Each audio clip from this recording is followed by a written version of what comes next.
И самая большая сила этой уммы — это братство, которое в ней есть. Посланник Аллаха, да благословит его Аллах и приветствует, воспитывал братьев. И это сердцевина силы ислама.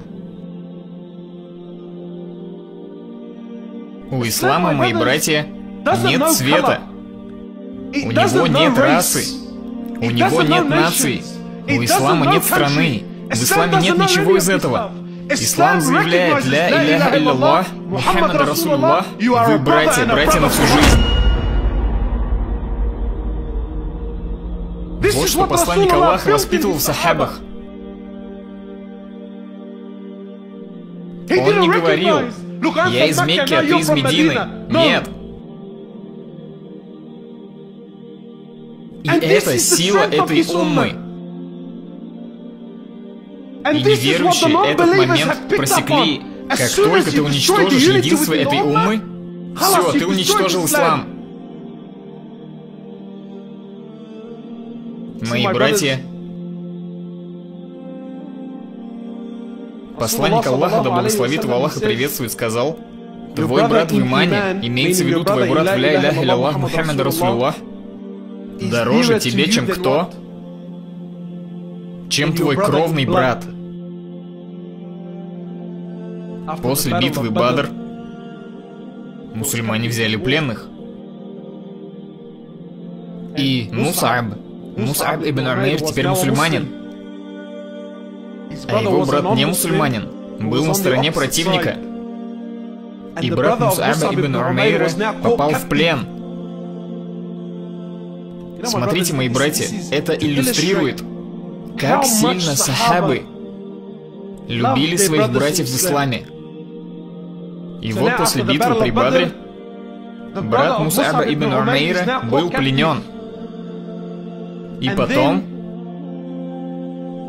какой бы солдат не был взят в плен, он становился их рабом, становился их имуществом. И Мус'аб ибн Умейр проходил мимо и заметил, что его брат попал в плен. И он сказал мусульманину, его охраннику, он сказал: «Эй, крепче держи этого парня, у его матери много денег». И брат Мус'аба был просто в шоке. Он говорит: ты серьезно? Ты забыл, что я твой брат? Он сказал: ты мне не брат, он мой брат. Почему, мои братья? Потому что ля иляха илляллах Мухаммад Расулуллах — это сила ислама.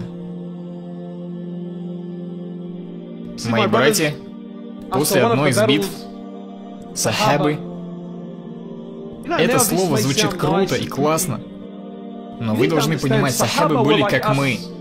Они совершали ошибки, они оступались, но они очень быстро исправляли это и улаживали. После одной из битв им досталось много трофеев, и сахабы собрались вместе и начали делить это между собой. Как мы это распределим?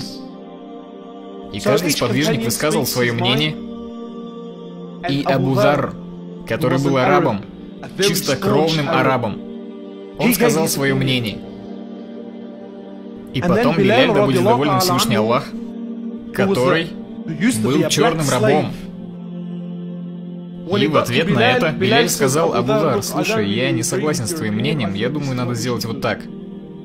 Я думаю, вот так надо поступить. И Абу Зар так рассердился, он сказал: даже ты, сын черной женщины, даже ты не согласен со мной? Громкие слова. Громкие слова. И Биляля это так задело. Это сильно его задело, и он побежал к посланнику Аллаха, да благословит его Аллаха приветствует. Остановимся на секунду. Если говорить на мужском языке, да? С точки зрения уличных понятий, что Биляль сделал, а? Пошел к посланнику Аллаха рассказать ему, что случилось. Говоря нашим языком, что он сделал? Он настучал. Что является стрёмным среди мужчин, не так ли?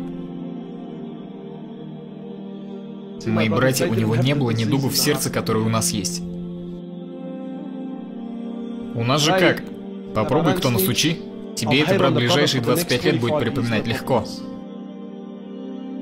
А у этого человека было такое чистое сердце. Он бросился к посланнику Аллаха, да благословит его Аллах и приветствует, и сказал: «О пророк Аллаха, Абу Зар сказал мне вот так». Посланник Аллаха, да благословит его Аллах и приветствует, вылетел из дома, бросился к Абу Зару, схватил Абу Зара с яростью в глазах и сказал: «Абу Зар, ты человек, у которого все еще джихилия в сердце. Ты человек, у которого все еще невежество в сердце». Абу Зар изменился в лице. Напрочь. И что вы думаете, он сделал? Он подтянул своих парней догонять Биляля? Нет, на самом деле. Смотрите, братья, мы говорим о сахабах, мы утверждаем, что любим их, что они наши образцы. Так посмотрим, как они разбирались. Абу Зар бросился на улицы Медины, разыскивая Биляля. И он нашел Биляля на улицах Медины. И он бросился к Билялю, упал на землю, положил голову на землю и сказал: «Биляль, клянусь Аллахом, я не уберу голову с земли, пока ты не наступишь на нее своей ногой и покажешь людям в Медине, кто из нас недостойный, а кто достойный».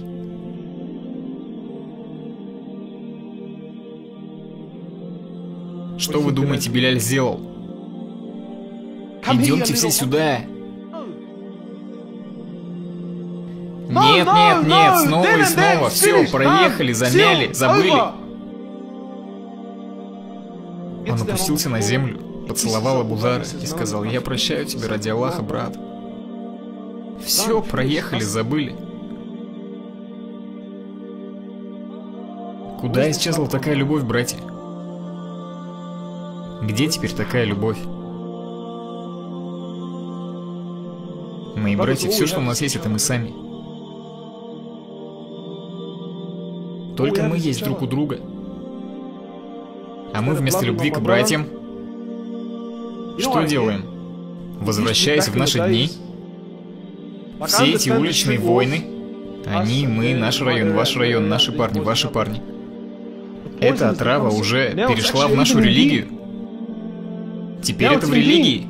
Теперь этот шейх такой, а этот шейх сякой, а там вот так, а там вот эдак. Та мечеть, это мечеть. Аллаху Акбар, что происходит? Что происходит? Что за сунни вы следуете? Что это за сунна? Братья, мы братья. Мы братья. Посланник Аллаха, да благословит его Аллах и приветствует, сказал: «Это умма, одно тело». Он сказал: «Да благословит его Аллах и приветствует, это умма». Смотрите. Посмотрите на аналогию, которую посланник Аллаха, да благословит его Аллах и приветствует, дал нам. Он сказал: «Это умма, одно тело». Если одной части тела больно, кто чувствует это? Все тело чувствует это. Тот брат, который травится кокаином на улицах, и мы видим его в таком виде весь день. Но он мой брат. И он часть этого тела. И когда ему больно, мне больно. Это сестра, которая не носит хиджаб, и у нее 3-4 парня. Мы все здесь можем позорить ее и говорить: да-да, вот она какая, посмотрите. Потому что она из той части страны, потому что она отсюда или оттуда, ее родители такие, а она... Мы можем говорить так весь день. Но она моя сестра. И она часть этого тела. И когда ей больно, мне больно. Это ислам. И вот так сахабы решали вопросы друг с другом. Он сказал: это умма как единое тело. Когда часть тела болит, все тело мучается всю ночь в лихорадке и боли. Посмотрите на аналогию. Хочу спросить вас кое-что. Если я повредил этот мизинец, неважно, упал на пол, сломал его или порезал, неважно. Этот мизинец.